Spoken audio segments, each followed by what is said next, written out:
Yo guys, welcome back to another video, and today I'm going to be going over the best Adrenalin software settings. Now, before we get into it, no, this is not your typical best settings video on an AMD Adrenalin software. This is literally something different, so you're going to see what I mean in a second. But this is right now what my aim looks like with these settings. You're going to be very surprised on, like, what am I, like, talking about and why I recommend these settings in the Adrenalin software. And there's not much to it. It's very underwhelming. But I'm making it sound like it's not. So, buckle up, because it's funny as hell. So, first things first, this is the typical bullshit you should always know, is make sure you have your drivers up to date. Make sure you use variable refresh rate technology, or variable refresh rate, because it reduces, it makes it more smoother and tear-free. So, you get less tearing and more smoother motion. So, that's nice. I highly recommend using the setting. It does not hurt your performance. Actually, it can help your performance a little bit, just a tad bit. And yeah, I highly recommend having that on. And in Windows, make sure it's also enabled in Windows 2. Make sure it's enabled in Windows. Make sure you have the highest refresh rate on Windows, etc. So we already know the basics, right? Now, as you can see, these are my settings. Disable Radeon Super Resolution, AFMF 2.1, AMD FSR upscaling. Unless you're in a game that actually will benefit from these two, then yes, you can absolutely enable it and get a benefit from these two. I highly recommend disabling anti-lag, and I'll explain why. Also Radeon Boost, and I'll explain why. Radeon Chill, you can actually use this if you want, but I recommend having it off. Most games have their own in-game limiter, frame rate limiter. If they don't, Radeon Chill is actually very good. It's far better than frame rate target control because this can add some latency. Even though it does provide a steadier frame times, I still don't think it's worth that reduction or increase in input lag. There's no need for that. So Radeon Boost is like your go-to there. Not Radeon Boost. Sorry, Radeon Chill. Don't recommend this. If you want it, you want it. If you don't, you don't. It doesn't really make a difference visually. Oh, and full screen. Oh, well, hold on. If it says in full screen, then let me. All right, can I notice any sharpening? Do y'all notice any sharpening?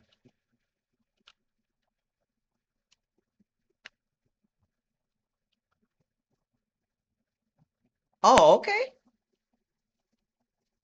Eh. I mean, it does look a little sharper, but I can't see a difference. That's why I don't really use that setting, because I don't notice the difference. Alright, let me turn it off. I don't notice a single difference. Alright, well, if you want to use that, you can. It doesn't really hurt performance at all. Video upscale, don't use this. Enhanced sync.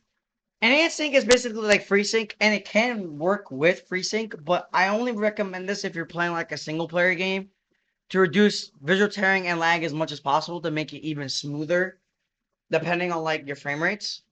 And I always recommend, and I will always recommend this, or I recommend this, always have this set to always off, because then the game can never hook in any type of VSync, which is what you do not want.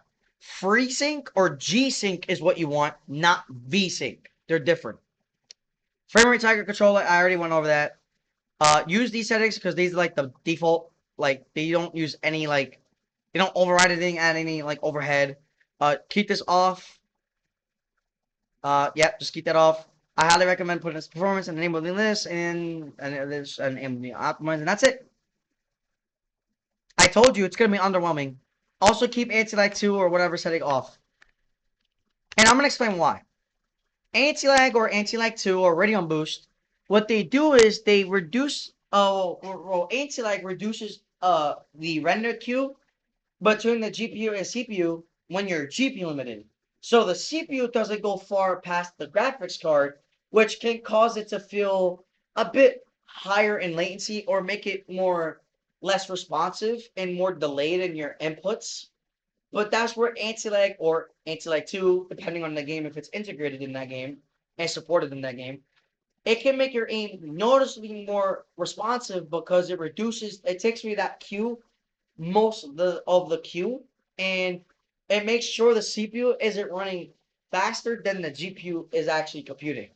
So, for example, let's say I go to um, let's go to max for RT with, which I don't like RT, but this is just an example. Let's say I go to this setting, right?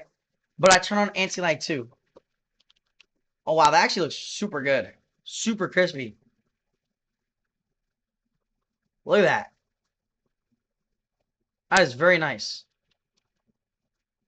But with anti-lag 2 enabled, this can make your aiming way more responsive and smoother because it's actually reducing that queue so the CPU doesn't run past your GPU. Which is why you can see my rotation looking far smoother on average like than before. It was already, whoa, stutter. It was already smooth, but this is even smoother now, despite the frame rates being a little bit, actually, they're similar.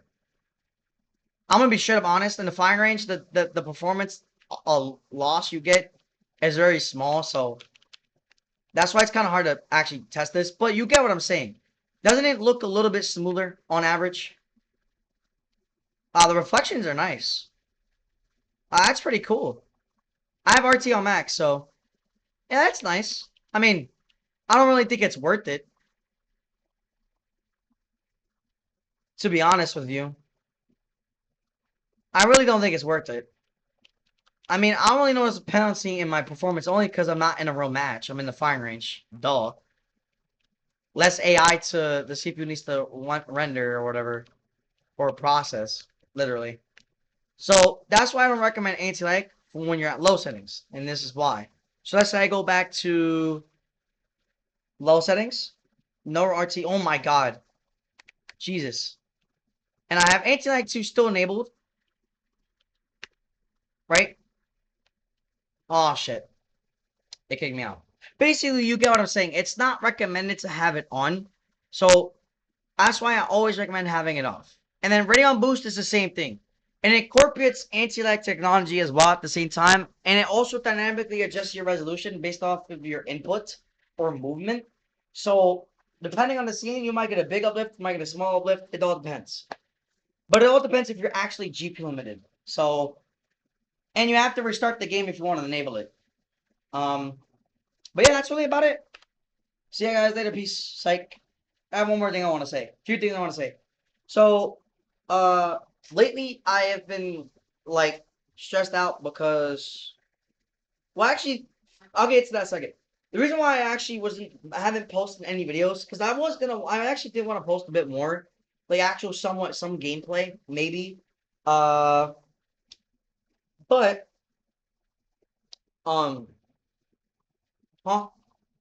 Oh, but I wanted to test this by turning off anti-lag off all my games, making sure I have enhancing off, all these shitty settings, or not shitty settings, but these settings are supposed to help you aim better or aim consistently or give you better responsiveness and shit, right? But man, through all this testing, my conclusion is on AMD side of the technologies, do not use them except for frame generation and upscaling. The reason why I actually recommend frame gen specifically in this game, frame generation is actually pretty responsive. Like it doesn't feel like there's actually that much delay.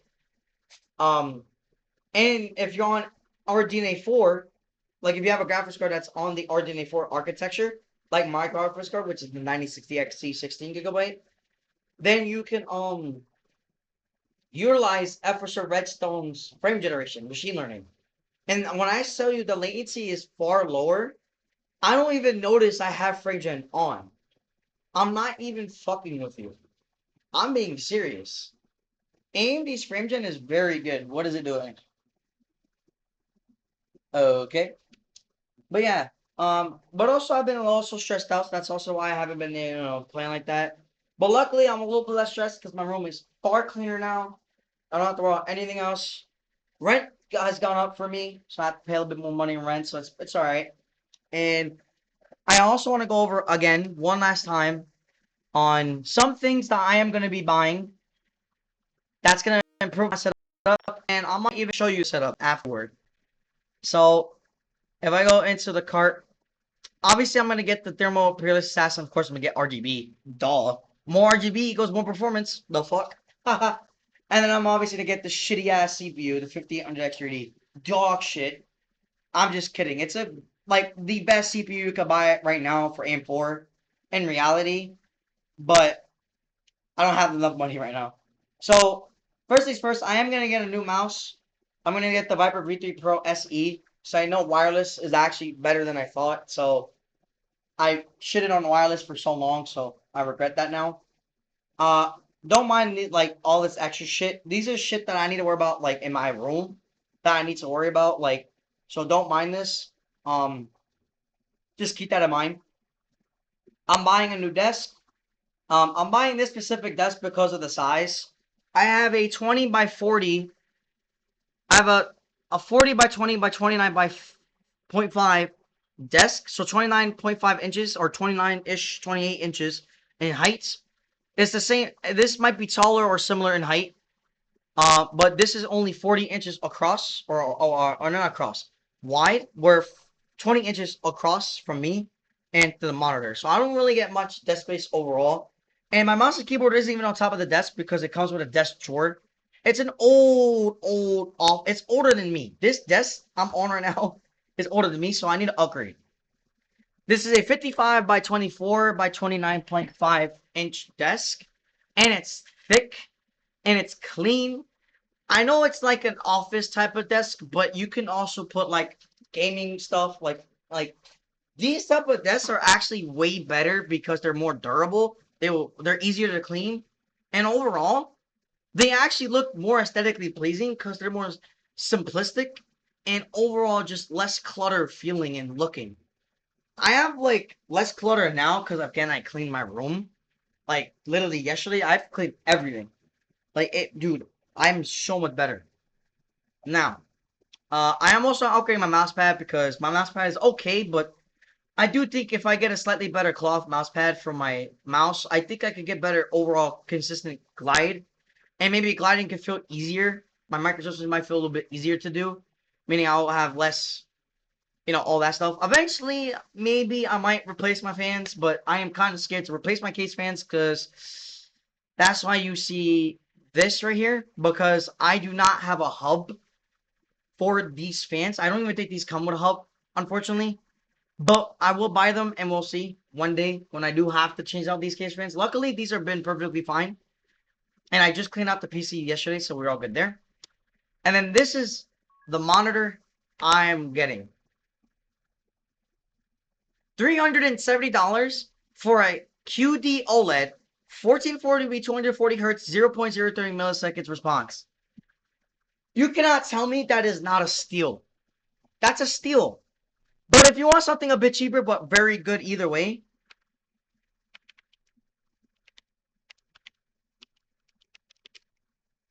get this monitor. Is it this one? No. No. Do not get this monitor. Wait, is it this monitor? That's a typo because it's not. It's supposed to be 2440 by 1440p.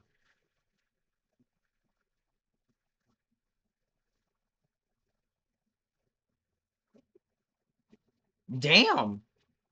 $200? Fuck yeah. Let me look at this because I think I looked at this before. Yeah.